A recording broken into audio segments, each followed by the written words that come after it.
Bonjour à toutes et bonjour à tous, bienvenue sur ma chaîne Domi Univers Crypto. Nous sommes le 19 octobre 2022 et je vous refais une vidéo après celle que je vous ai faite en vous parlant des graphiques un petit peu ce matin, du BTC et de deux, trois petites cryptos. Et là, on va regarder un peu notre écosystème dans l'ensemble, comment il va, les news. Il y a toujours des choses qui arrivent, d'autres qui partent, des choses qui nous font avoir le sourire, d'autres qui nous font un petit peu pleurer. C'est ce qu'on voit à longueur de temps et on voit surtout comment on arrive à se situer dans tout ce système financier mondial, où est-ce qu'on va, le chemin qu'on va prendre, le chemin qu'on prend, et justement si on a le sourire ou si on doit pleurer un petit peu encore quelques temps. On essaye de définir un peu tout ça.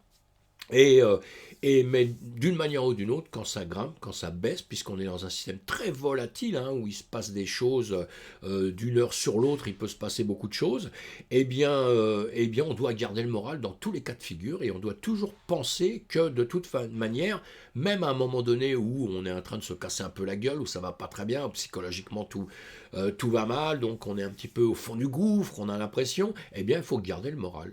Parce qu'à toute époque, il y a eu des choses, et là j'en parle dans mon titre, il y a eu le crack en 1929, il y a eu en 1987, 1929, j'ai pas connu mes amis, 1987, j'ai bien connu. Et donc, à ces époques-là, on avait le moral dans les baskets, dans les chaussettes, comme on dit, c'est-à-dire les chaussettes dans les baskets, mais on avait le moral vraiment très très bas. Et on s'en est remis, On s'en est remis, on est repassé à autre chose après. On a complètement oublié ces époques-là d'ailleurs, pour après aller de l'avant. Et c'est comme ça, notre système est fait ainsi et nous sommes fait ainsi, oublier tout ce qui va mal. Alors après, ce qu'on doit faire avec le temps, quand on a vécu des périodes un petit peu difficiles, bien automatiquement, on revient à s'en rappeler un petit peu et de voir comment on a réagi à ce moment-là et ce qui peut nous aider à réagir un petit peu aujourd'hui. Ce que je voulais vous dire en tout ça, c'est qu'aujourd'hui, en 2022, octobre 2022, on est encore dans une période qui n'est pas terrible. Est-ce que c'est vraiment un crack? Est-ce que ça va être pire? Malheureusement, personne ne le sait.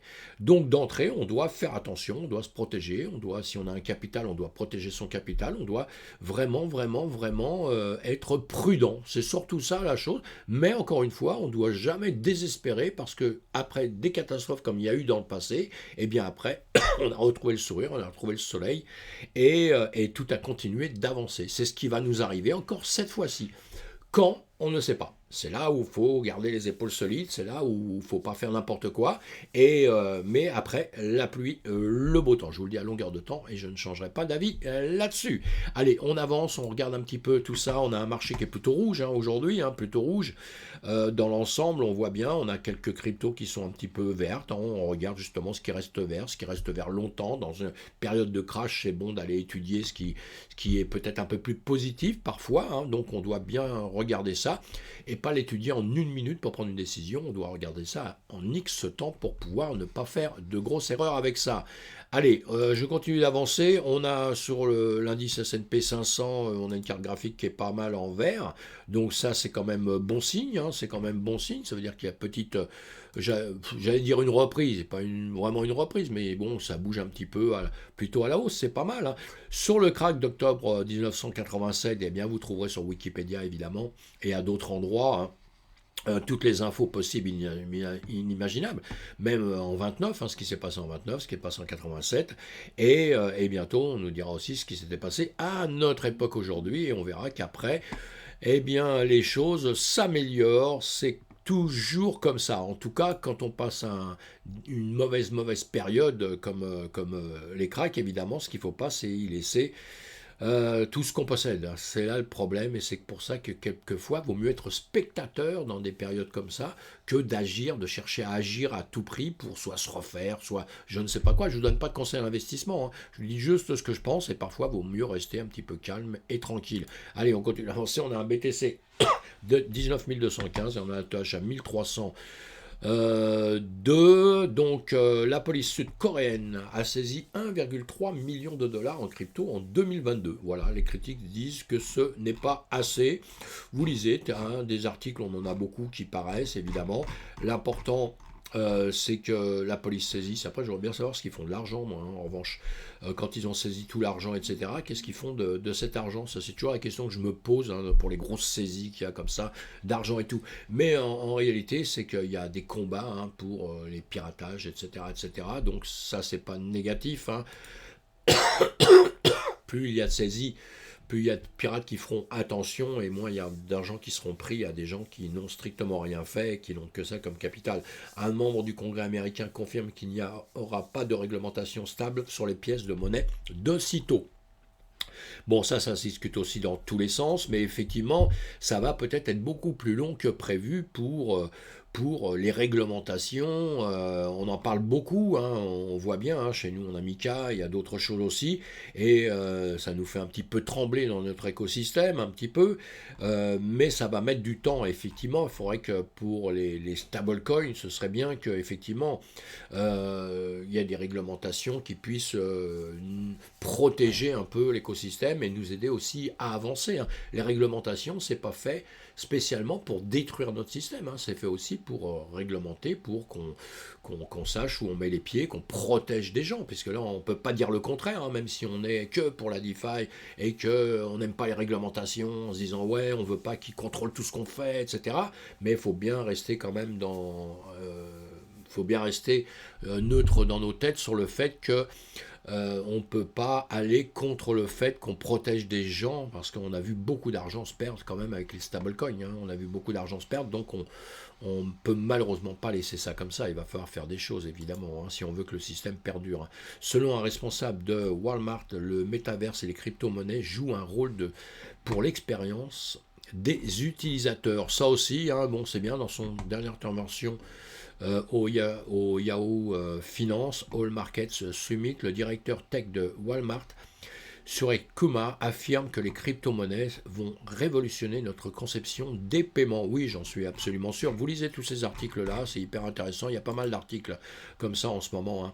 Allez, Do Kwon, il y a longtemps qu'on n'a pas parlé, lui, hein. Les cofondateurs de Truaro Capital disparaissent. Alors voilà, apparemment ils font comme lui, ils disparaissent. Bon, lui maintenant il paraît que, alors bon, tout ça on connaît cette histoire depuis quelques temps. On attend de voir un petit peu la finale dans tout ça, hein, parce que sinon on peut en parler pendant des heures, des heures et des heures. On sait déjà tout le mal que ça a fait, hein, de là justement la force qu'on donne aux régulateurs, tout ça pour nous réguler de plus en plus. Pourquoi? Parce que les erreurs viennent de chez nous quand même, hein. Quand je dis chez nous, c'est du système qui utilise les crypto-monnaies et tout ça. Mais Dokwon, lui, il s'adresse aux victimes de l'affaire Terra. Qu'en est-il des remboursements? Voilà, alors il disparaît pas, il est encore là, il est pas là, il est recherché par tout le monde, il va être en prison, il est en prison. Enfin bon, on entend plein de news de partout. La vérité, moi je ne la connais pas plus que vous. Je lis tous les articles qui sortent là-dessus. On n'est pas sorti encore de cette auberge, comme on dit, de ce problème. Et Dokwon, bon, ben, une chose est certaine pour moi, c'est que moi, je ne peux pas croire ce mec-là. Donc, qu'il dise un truc ou qu'il dise un autre, vous lisez tous ces articles, vous faites vos idées, et on verra bien la suite, hein. On suivra ça, évidemment, dedans. Dites-moi si vous avez des soucis avec ça, si vous avez mis vos billes là-dedans, comment vous voyez la chose, hein. Vous pouvez rentrer en contact avec moi pour en parler, ça m'intéresse énormément, évidemment, hein. Crise énergétique, l'Union européenne prête à bloquer le minage de crypto-monnaies. Ça, grave, hein. La Commission européenne appelle les États membres à prendre des mesures pour réduire la consommation électrique engendrée par le minage des crypto-monnaies. L'institution évoque même la possibilité d'arrêter complètement les activités de mining en cas de délestage du réseau électrique. Bon, tout peut se comprendre, encore une fois, on peut en parler dans tous les sens, on peut étudier ça dans tous les sens. Effectivement, on a bien compris qu'on est dans une période où on a un problème d'énergie grave, donc le Bitcoin, nous sommes bien d'accord, la crypto-monnaie, certaines crypto-monnaies qui sont en proof of work, évidemment, se servent énormément d'électricité, et on peut comprendre qu'actuellement, ça nous pose des problèmes, hein. On ne va pas bêtement non plus être contre ce problème-là, mais je pense que ça va s'arranger, je pense que tout ce système qui fait du proof of work va de plus en plus vers des énergies vertes, vers des manières de faire pour consommer le moins possible, ou tout au moins se servir d'énergie qui serait perdue, hein. Bon, voilà. Donc malheureusement, on va suivre ça aussi de près. hein. Le 18 octobre, la Commission européenne a présenté un plan d'action soulignant la manière dont les nouvelles technologies peuvent contribuer à améliorer l'utilisation efficace des ressources énergétiques. Dans son document, la Commission européenne définit de nombreuses actions clés pour accélérer la numérisation du système énergétique, aider les consommateurs à mieux contrôler leur consommation d'énergie, maîtriser la consommation d'énergie du secteur des technologies de l'informatique et de la communication, renforcer la cybersécurité des réseaux énergétiques par le biais d'une nouvelle législation. Voilà, en parallèle, la Commission européenne aborde également l'industrie des crypto-monnaies, en particulier celle du minage en se basant sur les données de l'université de Cambridge. Le document indique que la consommation d'énergie des crypto-monnaies a augmenté de 900% au cours des 5 dernières années et a plus ou moins doublé par rapport à il y a 2 ans, atteignant environ 0,4% de la consommation électrique mondiale. Vous avez compris tout le problème, voilà, donc approfondissez ça, voyez ça et pareil, hein, dites-moi ce que vous en pensez. En tout cas, moi je soutiens toujours le BTC et le Proof of Work. Même s'il y a d'autres systèmes qui arrivent, hein, vous avez vu, hein, Ethereum qui est passé en Proof of Stake, bon bah ça c'est très bien, et peut-être que tout passera comme ça un jour, on ne sait pas pour l'instant, hein. Pour l'instant c'est difficile de gérer tout ça. En tout cas, ce qu'il ne faut pas surtout, c'est qu'on perde la sécurité qu'on a trouvée dans le BTC, hein, avec la manière de faire du Bitcoin. J'espère qu'on arrivera à ce que toutes les blockchains soient sécurisées vraiment, vraiment, vraiment à fond, hein. Mais souvent, encore une fois, là, je vais un peu à côté de ce que je veux faire normalement, mais comme toujours, encore une fois, souvent les blockchains sont assez solides, hein. Ce sont les ponts qui relient une blockchain à une autre, une manière de faire, de transférer l'argent et tout. C'est souvent là qu'on a un problème, hein, où justement ces ponts sont attaqués et posent de gros problèmes dans notre écosystème. Jacques Dorsey dévoile un réseau social décentralisé avec un choix d'algorithmes et des comptes portables. Voilà. Une application tant attendue, hein, Blue Sky Social accepte maintenant les utilisateurs pour la version bêta privée et dit qu'elle se lancera bientôt. Cofondateur et ancien PDG de Twitter, Jack Dorsey a levé le rideau sur la dernière itération de son protocole social et une nouvelle application Blue Sky Social dans le cadre de sa réponse décentralisée à Twitter. L'annonce du 18 octobre intervient près de 3 ans après l'annonce de l'initiative par Dorsey en décembre 2019, dans le but que l'utilisateur des médias sociaux ait le contrôle de leurs données et puisse les déplacer d'une plateforme à l'autre sans autorisation. Voilà, allez, on approfondit tout ça si vous n'êtes pas au courant. Et donc, voilà, on continue d'avancer, hein, nous, pour aller relativement vite quand même. Crypto, un mineur contribue à lui seul à 80% du hashrate du réseau BSV. Bon, tout ça pareil, vous allez approfondir. La crypto-monnaie Bitcoin Satoshi Vision BSV a été créée par Greg White, qui voulait améliorer l'évolutivité du Bitcoin et du Bitcoin Cash, BCH. En tant qu'informaticien, White, qui a toujours affirmé être Satoshi Nakamoto, ça c'est un gros problème parce que c'est vraiment contesté, hein, considère que le BSV est la version authentique de Bitcoin. Il souhaite que sa crypto devienne une monnaie utilisée partout dans le monde pour les transactions quotidiennes. Récemment, on a découvert une anomalie sur le réseau Bitcoin Satoshi Vision. Voici de quoi il s'agit. Donc vous allez voir sur CoinTribune, hein, un mineur responsable du minage de blocs vides sur le réseau BSV. D'après un article publié par la blockchain Buying Crypto, on le voit un peu plus loin, je vous ai mis les articles, vous allez voir ça, un Grey Water Satoshi BSV aveuglé par 51% d'attaque. Vous allez lire tout ça, hein. Voilà, il paraît que le mineur a réalisé une attaque de 51. Pour ceux qui ne connaissent pas les attaques de 51, c'est là où vous pouvez prendre, c'est le pourcentage qui vous aide à prendre la main mise sur une blockchain. Donc allez, vous allez lire tous ces articles, vous les trouverez ici, voilà, hein, sur Bing, vous les trouverez, pardon, on en parle un peu partout, hein, la chaîne BSV de Green White a été capturée par un seul mineur, voilà, donc les articles, vous les avez, vous approfondissez ça si ça vous fait plaisir. Et c'est quand même assez important, hein, c'est quand même assez important de savoir que quelqu'un peut réussir à contrôler quelque chose à un certain moment, mais il y a toujours la réaction de leur écosystème, la réaction de tous les gens qui sont dedans, hein, et qui réagissent et qui rebloquent les choses et qui font en sorte que les choses aillent mieux. Allez, on continue. Un autre pari infructueux de Drake, l'investissement crypto ne semble pas être favorable à tout le monde, bien que les bitcoins présente de nombreux avantages, il se pourrait qu'il ne soit pas adapté par tout le monde. Le rappeur Drake, qu'on connaît bien, en sait certainement plus que le commun des mortels, puisqu'une fois de plus, un échec s'ajoute à sa liste. Bon, ça c'est un petit article marrant, vous allez le lire, mais ce monsieur, il est joueur, hein, il est joueur. Donc moi, ce que je voulais juste dire sur un article comme ça, la crypto-monnaie, ce n'est pas un jeu. C'est pas un jeu. Voilà, c'est pas un jeu, c'est quelque chose qu'on étudie, c'est quelque chose sur lequel on travaille, et ce n'est pas un jeu. Et les gens qui vont faire des mises, des machins sur des trucs, etc., bah, normalement, quand ils perdent, hein, quand on joue, on a une chance sur deux, hein, une chance on gagne, une chance on perd. Hein. Donc quand on perd, après, on vient pas pleurer. Hein. Mais encore une fois, je voulais juste rappeler que la crypto-monnaie, c'est pas un jeu. La DeFi, ce n'est pas un jeu. C'est quelque chose de sérieux. Enfin, moi, je prends ça au sérieux. Et pour les gens qui sont joueurs, qui viennent dedans juste pour jouer simplement comme ça, quand on joue, on prend ses risques, hein, c'est ça le but du jeu, hein, d'ailleurs. Hein. Et il y a même des études qui ont démontré que la plupart du temps, les gens, quand ils sont vraiment joueurs, vous savez, eh bien, ils ont plus d'émotions quand ils perdent que quand ils gagnent. Presque gagner, ça les intéresse presque pas. Les joueurs aiment presque, entre guillemets, perdre, quoi. C'est assez fabuleux. Je ne suis pas joueur, hein, du tout, moi. Tilvez vient de boucler un tour de table de 500 000 euros.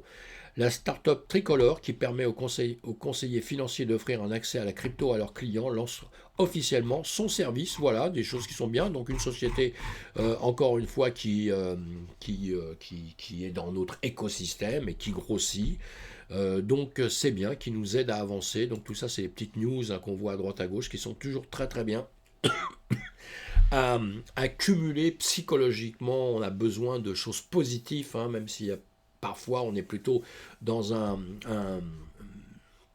moment un peu négatif, on l'a bien compris, hein, on est près d'un crack, on a l'impression que ça y est, c'est terminé, que ça va être pire qu'en 29 ou qu'en 87, et que ça va être dramatique quand on écoute certains, hein, c'est comme ça que ça part, hein, et puis on écoute d'autres qui ont un peu plus ce moral, et puis des gens comme moi j'ai le moral, je garde le moral, et je continue à dire que même s'il y avait du pire demain, eh ben, il y aura du meilleur après-demain, donc moi je reste positif à fond, et parce que c'est comme ça, et on peut malheureusement rien faire, on peut juste un peu subir, et pour pas subir vraiment d'un côté très très négatif et se retrouver vraiment très très mal, eh bien on va au fur et à mesure, on suit les graphiques, on suit justement nos actifs, et on essaye de rester calme et ne rien faire à la limite si la période vous dépasse, hein, si vous ne savez plus si vous devez acheter, vendre ou quoi que ce soit, bah à la limite on ne fait plus rien, hein, puisque les choses il fallait déjà les faire il y a quelques temps, vous voyez,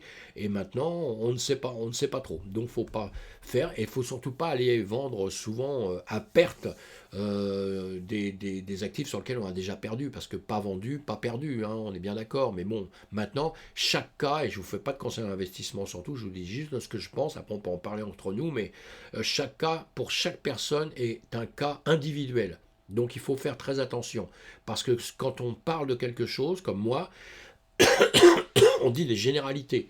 Hein, mais après, dans la finance, c'est vraiment, chaque personne est un cas vraiment personnel, hein, évidemment, vous l'avez compris. Et donc, ce ne sera pas la même chose pour une personne ou pour une autre. Suivant où vous êtes rentré, ou alors où vous êtes sorti, où vous voulez rentrer, etc. C'est vraiment, vous pouvez pas écouter les choses et faire une généralité, c'est pas possible. Hein, en finance, c'est pas possible. Chaque cas est individuel. Allez, je continue d'avancer. Ah oui, non, je vais passer vite là-dessus. Woman in Crypto, les femmes bâtisseuses de l'écosystème Web3. Oui, les femmes avancent dans notre système. Eh bien, et c'est même bien, hein, c'est même bien. J'espère qu'il y en aura de plus en plus. Je soutiens les femmes à fond. Et de toute façon, c'est bon signe pour tout l'écosystème. Hein. Pardon. C'est vrai que la finance, ça paraît toujours un milieu d'hommes, ça paraît toujours un milieu un peu d'hommes. Mais non, la crypto, je pense il y a déjà des femmes, je vois, on fait des meet-up où on boit des coups ensemble pour parler un peu de tout notre écosystème et puis parler de tout. Hein. Eh bien, il y a des femmes parmi nous et j'espère qu'il y en aura de plus en plus. Hein. Bravo les femmes, vous êtes très, très courageuses souvent et elles sont très intuitives et je pense qu'elles comprennent comme la plupart d'entre nous, que nous sommes dans un écosystème qui va exploser, mes amis, un jour. Et je parle de la DeFi, hein, je parle de la DeFi. Allez, bienvenue aux femmes, avancez, Faites un maximum, c'est tout ce que je peux souhaiter et vous souhaiter. Un analyse de Bloomberg détaille la prévision de Bitcoin à 100 000, voilà, et qualifie le BTC de cheval le plus rapide de la course à la cryptographie. Bon, tout ça, écoutez, des paroles, des articles un peu, comme on dit, des articles un peu, quand je dis en l'air, c'est gentil, hein, parce qu'évidemment, on a compris que c'est vraiment divisé. Hein. En ce moment, c'est vraiment ceux qui souhaitent et ceux qui pensent que le système va mourir, et puis il y a tous ceux qui pensent que, comme moi, hein, que le système n'est pas mort du tout et qu'on va repartir à s'envoler un jour. 100 000, 50 000, 30 000, 40 000, j'en sais pas. Et je ne sais pas quand surtout, hein, ça peut être dans 50 ans. Hein. Mais, il y aura des beaux jours dans l'écosystème de la crypto-monnaie, dans la DeFi, il y aura des beaux jours, croyez-moi, et dans les NFT, les métaverses et tout ça. On est juste au démarrage de tout ça. Plus de 100 entrant, les graphiques Bitcoin présentent un modèle de crash similaire à celui de mars du marché baissier de 2018. Vous voyez ce que je voulais vous dire, hein, c'est qu'il y en a qui sont très positifs, d'autres très négatifs. Alors donc voilà, on ne va pas se bagarrer avec tout ça. Mais vous lisez tout ça, c'est intéressant. Hein. Puis après, évidemment, on choisit toujours un camp. Hein. On choisit toujours un camp. Allez, le marché ce matin, le DAX, le 440, je l'ai vu à l'ouverture, boum, il a baissé pour remonter, baissé pour remonter, vous voyez, hein, boum, boum, ça, et ça remonte gentiment. Ça veut dire que ça se pose beaucoup de questions, c'est pas vraiment parti pour rebaisser peut-être plus, on ne sait pas. Et puis le BTC, donc le S&P 500, on verra cet après-midi ce qu'il va donner. Là, en jour, on a bien vu qu'on était plutôt en train de remonter gentiment. La dernière bougie est quand même rouge. Et là, vous voyez, bon, ce qu'on est en train de faire là, on est repassé sous la Tenkan et la Kijun. On est entre la Tenkan et la Kijun, là plutôt en heure, mais on verra quand le marché va repartir tout à l'heure. Et on va suivre tout ça. Il y aura des annonces comme d'habitude, hein, et les annonces nous amènent souvent à regrimper un petit peu ou à baisser un peu. Et quand on est trader à la minute, à la seconde, enfin tout au moins dans la journée, évidemment qu'on ne voit pas les choses pareilles que quelqu'un qui va trader à très très long terme, où lui, encore une fois, comme je vous dis, on ne s'inquiète pas trop. Moi, je suis sûr qu'à un moment donné, même si ça devait retomber un peu, on remontera de toute façon, d'accord? On remontera. Alors, on reste un peu tranquille pour l'instant. Voilà, mes amis. Allez, on n'oublie pas quand même qu'on est dans le rouge, donc nous sommes prudents, et on se retrouve sur d'autres vidéos pour parler un petit peu de tout notre écosystème et de voir un petit peu comment on va continuer à avancer. Voilà. Et on va oublier le crack d'octobre 2022, on va essayer de rester dans la position où on est, hein, sur notre ATH de 2017, hein, là, fin 2017. Nous y sommes actuellement toujours en ce moment, et j'espère qu'on va rester dans cette zone-là pour après rebondir un peu, pour repartir dans un futur un peu meilleur. Voilà, en tout cas, on garde le moral à fond, c'est ça qui est surtout intéressant pour nous. Allez, je vais cesser tout ça.